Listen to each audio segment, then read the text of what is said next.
Welcome back to Snare of the Week, and this week we have a George Way Studio WayGold 7x14. This drum is super cool. This is, of all the modern drums I own or have played, this is the closest that I've found that replicates that classic 50s hard bop sound. If you think of like Philly Joe Jones, Kenny Clark, that kind of big, dense, but really controlled and dark sound. This is the closest that I've gotten on a modern drum. It has a 4-ply maple poplar shell, you can see in there, with 4-ply re-rings, really nice wide snare beds, 20-strand wires, there's the stock wires that came on it, 8 lugs.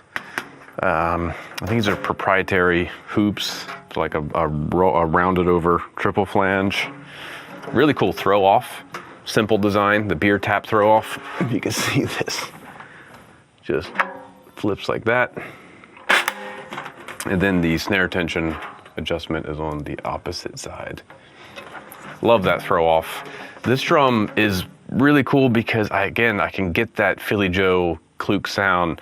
You can tighten the wires up like really high, which on most drums would choke out, and it gives you that sound, that Miles Davis 1954 era sound. So in the demo, I'm starting with that sound. Very tight wires, pretty high tuning, medium, let's say medium to medium high tuning. And then all I do in the second chunk there is I just loosen the wires to like a more normal tension. So you can hear the difference when the wires are really tight versus a little bit looser. And then what I do, I just crank it way up so you can hear the versatility. And then once I start taking the tuning down, you can really hear the shell start to sing. All these overtones, which I love. I never dampen this drum whenever I use it, because there's like a swirling effect. I think because it's 7 inches deep, there's like a swirling effect to the tone that I really enjoy. So I don't muffle this drum. I tend to keep it in the medium to medium high range, but let's have a listen. This is the George Way 4-ply maple poplar Studio WayGold.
drumhead wise, Evans G1 coated on the batter, the stock clear bottom, I haven't changed it, stock wires. Yeah, that's it, man. So if you can find one of these, super, super cool. It's really reliable. This would be if I wanted to take something out on a gig or on a tour that I wanted to sound old school and kind of classic, but really reliable and dependable. The tuning never slips. The snare wire tension never slips, unlike with vintage drums where everything can start to fall off after a couple hours. This is a great option for that. So that's it. This is the George Way Studio WayGold 7x14 Maple Poplar. See you next time.